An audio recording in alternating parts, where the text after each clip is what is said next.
सभी भाई बहनों को ओम शांति। प्राता मुरली ओम शांति वावदादा मधुवन। आज मुरली है 19 दिसंबर 2025 की। मीठे बच्चे अब घर जाना है, इसलिए देही अभिमानी बनो। एक बाबा को याद करो तो अंतमति सो गति हो जाएगी। प्रश्न है, वंडरफुल बाप से ने तुम्हें कौन सा एक वंडरफुल राय सुनाया है? उत्तर है, बाबा कहते बच्चे जे अनादि अविनाशी ड्रामा बना हुआ है,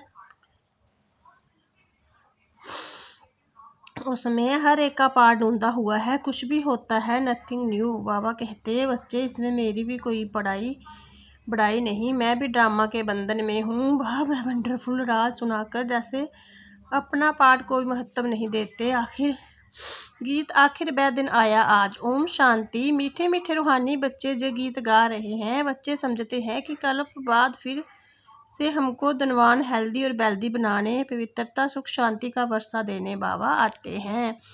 ब्राह्मण लोग भी आशीर्वाद देते हैं, ना कि आशुवान भव, धनवान भव, पुत्रवान भव। तुम बच्चों को तो वर्षा मिल रहा है, आशीर्वाद की कोई बात नहीं। बच्चे पढ़ रहे हैं, जानते हैं 5000 वर्ष पहले भी हमको बाबा ने आकर मनुष्य देवता नर से नारायण बनने की शिक्षा दी थी। बच्चे जो पढ़ते हैं वह जानते हैं हम क्या पढ़ रहे हैं, पढ़ाने वाला कौन है, उसमें भी नंबरवार पुरुषार्थ अनुसार जानते हैं। ये तो कहेंगे ही कि हम बच्चों को मालूम है ये राजधानी स्थापन हो रही है, वह डीटी किंगडम स्थापन हो रही है, आदि सनातन देवी देवता धर्म की स्थापना हो रही है। पहले शूद्र थे, फिर ब्राह्मण बने, फिर देवता बनना है। दुनिया में किसी को ये पता नहीं कि अभी हम शूद्र बन गए हैं। तुम बच्चे समझते हो ये तो सत्य बात है। बाबा सत्य बताकर सचखंड की स्थापना कर रहे हैं। सतयुग में झूठ पाप आदि कुछ भी नहीं होता, कलयुग में ही अजामिल पाप आत्माएं होती है। ये समय बिल्कुल रौरव नरक का ही है, दिन प्रतिदिन रौरव नरक दिखाई पड़ेगा। मनुष्य ऐसा ऐसा कर्तव्य करते रहेंगे जो समझेंगे बिल्कुल ही तमो प्रधान दुनिया बनती जा रही है। इसमें भी काम महाशत्रु है, कोई मुश्किल पवित्र शुद्ध रह सकता है। आगे फकीर लोग कहते थे ऐसा कलयुग आएगा जो 12-13 वर्ष की कुमारियां भी बच्चा पैदा करेगी। अब वह समय है, कुमार कुमारियां आदि सब गंध करते रहते हैं।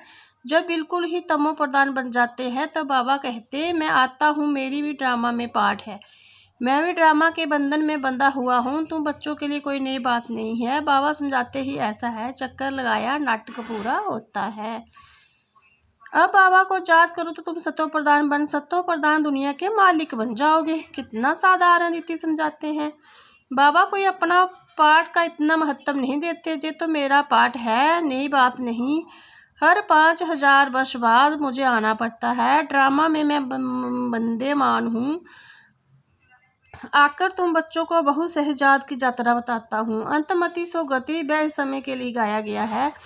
ये अंतकाल है ना, बाबा जुक्तियाँ बताते हैं, माम के याद करो तो सतो प्रधान बन जाओगे। बच्चे भी समझते हैं हमने दुनिया के मालिक बनेंगे। बाबा घड़ी घड़ी कहते हैं नथिंग न्यूज। एक जिन की कहानी सुनाते हैं ना, उसने कहा काम दो तो कहा सीढ़ी उतरो और चढ़ो। बाबा भी कहते जे ख्याल भी उतरने और चढ़ने का है, पतिति से पावन, पावन से पतिति बढ़ना है। ये कोई डिफिकल्ट बात नहीं है, बहुत सहज, परंतु युद्ध कौन सी है ये नहीं समझने के कारण शास्त्र में लड़ाई की बात लिख दी है। वास्तव में माया रावण पर जीत पाना तो बहुत बड़ी लड़ाई है। बच्चे देखते हैं हम घड़ी घड़ी बाबा को याद करते हैं, फिर याद टूट जाती है, माया दीवा बुझा देती है। इस पर गुलाब का वली की भी कहानी है। बच्चे जीत पाते हैं, बहुत अच्छे चलते हैं, फिर माया आकर दीवा बुझा देती है।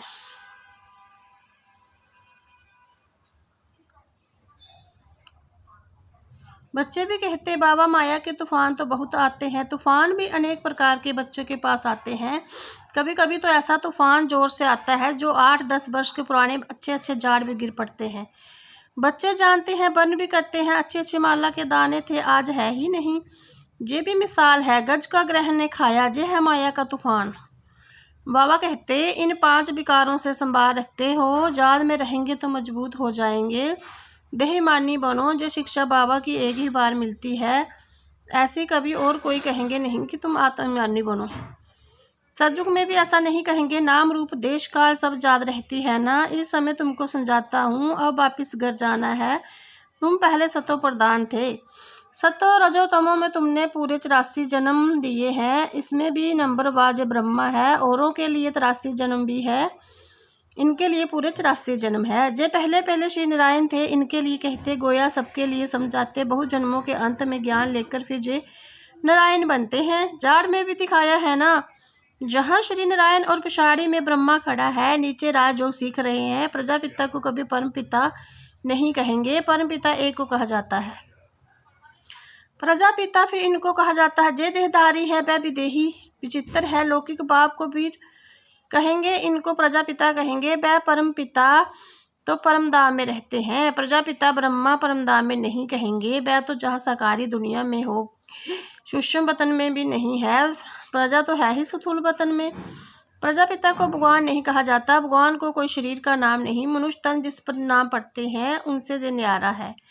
आत्माएं बाहर रहती है तो स्थूल नाम रूप से न्यारी है, परंतु आत्मा तो है ना। साधु संत आदि सिर्फ गर्भ छोड़ते हैं, बाकी दुनिया के विकारों के अनुभवी तो है ना। छोटे बच्चों को कुछ भी पता नहीं रहता, इसलिए उनको महात्मा कहा जाता है। 5 विकारों का उनको पता ही नहीं रहता, इसलिए छोटे बच्चे को पवित्र कहा जाता है। इस समय तो कोई पवित्र आत्मा हो नहीं सकती, छोटे से बड़ा होगा फिर भी पतिती तो कहेंगे ना। बाबा समझाते हैं, सबका अलग अलग पार्ट इस ड्रामा में नूंदा है। इस चक्कर में कितने शरीर लेते हैं, कितने कर्म करते हैं, जो सब फिर रिपीट होना है। पहले पहले आत्मा को पहचानना है। इतनी छोटी आत्मा में 84 जन्मों का अविनाशी पार्ट भरा हुआ है, यही है सबसे वंडरफुल बात। आत्मा भी अविनाशी है, ड्रामा भी अविनाशी है, बना बनाया है। ऐसा नहीं कहेंगे कब से शुरू हुआ, कुदरत कहते हैं ना आत्मा कैसी है, ये ड्रामा कैसा बना हुआ है, इसमें कोई कुछ भी नहीं कर सकता। जैसे समुद्र अथवा आकाश का अंत नहीं निकाल सकते, ये अविनाशी ड्रामा है। कितना वंडर लगता है, जैसे बाबा वंडरफुल वैसे ज्ञान भी बड़ा वंडरफुल है। कभी कोई बता ना सके, इतने सब एक्टर्स अपना अपना पार्ट बजाते ही आते हैं। नाटक कब बना, ये कोई प्रश्न उठता नहीं। बहुत कहते भगवान को क्या पड़ी थी जो दुख सुख की दुनिया बैठ बनाई। अरे ये तो अनादि है, प्रलय आदि होती नहीं, बनी बनाई है, ऐसा थोड़े ही कह सकते। ये क्यों नहीं, आत्मा का ज्ञान भी बाबा तुमको तब सुनाते हैं जब समझदार बनते हो, तो तुम दिन प्रतिदिन उन्नति को पाते रहते हो। पहले पहले तो बाबा बहुत थोड़ा थोड़ा सुनाता था, वंडरफुल बातें थी, फिर तो कोशिश थी ना, उसने खींचा भट्टी की भी कोशिश ही। शास्त्रों में फिर दिखाया है, कृष्णा को कंसपुरी से निकाल ले गए।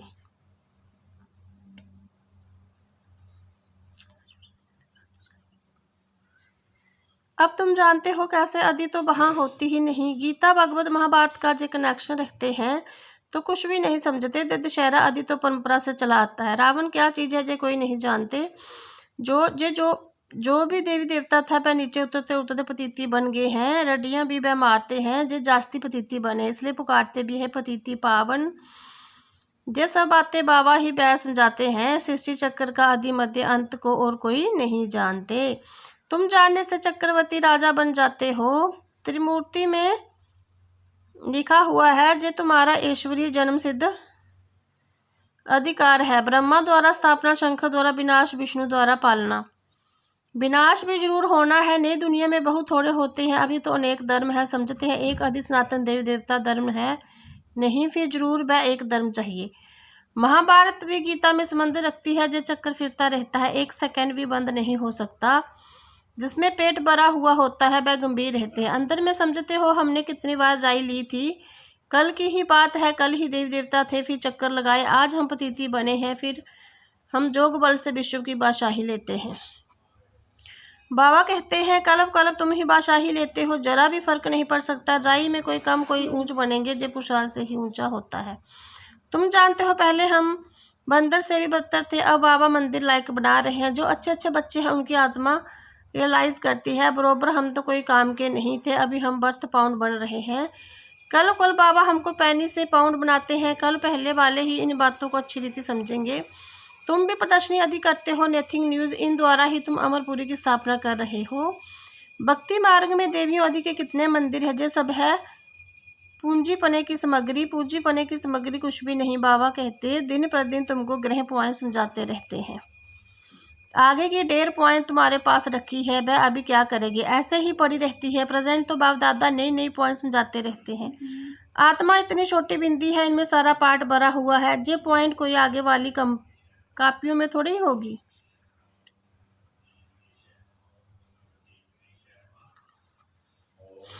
कापियों में थोड़ी होगी। फिर पुरानी पॉइंट को तुम क्या करेंगे? पिछाड़ी की रिजल्ट की काम आती है। बाबा कहते कल पहले भी तुमको ऐसा ही सुनाया था, नंबर बार पढ़ते रहते हो, कोई सब्जेक्ट में नीचे ऊपर होते रहते हैं, व्यवहार में भी ग्रहचार्य बैठती है, इसमें हार्ट फेल नहीं होना चाहिए। फिर उठ कर पुरुषार्थ किया जाता है।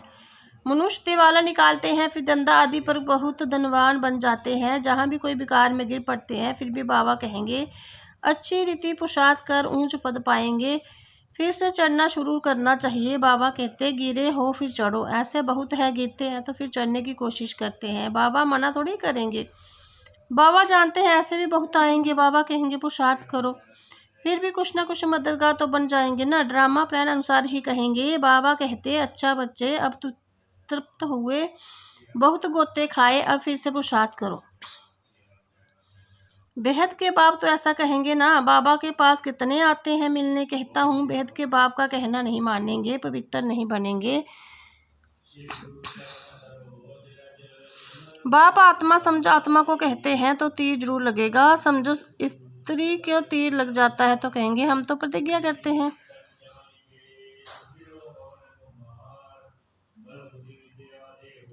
पुरुष को नहीं लगता है, फिर आगे चल उनको भी चढ़ने की कोशिश करेंगे। फिर ऐसे भी बहुत आते हैं जिनको स्त्री ज्ञान में ले आती है तो कहते हैं स्त्री हमारा गुरु है। वह ब्राह्मण लोग हिथ्याला बांधने समय कहते हैं जे तुम्हारा गुरु ईश्वर है। जहाँ बाबा कहते हैं तुम्हारा एक ही बाप सब कुछ है, मेरा तो एक दूसरा ना कोई, सब उनको ही याद करते हैं, उस एक से ही जोग लगाना है, जे देह भी मेरी नहीं। अच्छा मीठे मीठे सिकलीदे बच्चों प्रति माता पिता बाप दादा का आजाद प्यार और गुड मॉर्निंग। रूहानी बाप के रूहानी बच्चों को नमस्ते। हम रूहानी बच्चों के रूहानी प्यारे बाप दादा को गुड मॉर्निंग, नमस्ते, ओम शांति। धारणा के लिए मुख्य सार। कोई भी ग्रहचारी आती है तो दिल शिक्षित तो बैठ नहीं जाना, फिर से पुरुषार्थ कर बाबा की याद में रहे ऊंच पद पाना है। सवे की स्थिति जात से ऐसी मजबूत बनानी है जो कोई भी माया का तूफान बार ना कर सके। विकारों से अपनी संभाल करते रहना है। वरदान है सर्व शक्तियों की लाइट द्वारा आत्मा को रास्ता दिखाने वाले चैतन्य लाइट हाउस भव। यदि सदा इस स्मृति में रहो कि मैं आत्मा विश्व कल्याण की सेवा के लिए परम धाम से अवतरित हुई हूँ, तो जो भी संकल्प करेंगे बोल सकेंगे उसमें विश्व कल्याण समाया हुआ होगा। और यही स्मृति लाइट हाउस का कार्य करेगी।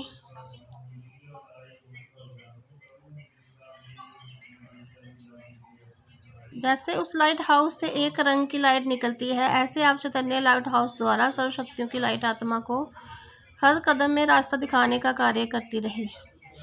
स्लोगन है स्नेह और सहयोग के साथ शक्ति रूप बनो तो राजधानी में नंबर आगे मिल जाएगा।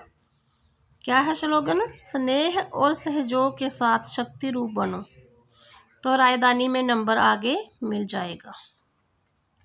अव्यक्त इशारे अब संपन्न व कर्मातीत बनने की धून लगाओ। जैसे कर्म में आना स्वाभाविक हो गया है, वैसे कर्मातीत होना भी स्वाभाविक हो जाए। कर्म भी करो और याद में भी रहो। जो सदा कर्म जोगी की स्टेज पर रहते हैं वह सहजी कर्मातीत हो सकते हैं। जब चाहे कर्म में आए और जब चाहे न्यारे बन जाए। ये प्रैक्टिस कर्म के बीच बीच में करते रहो। ओम शांति।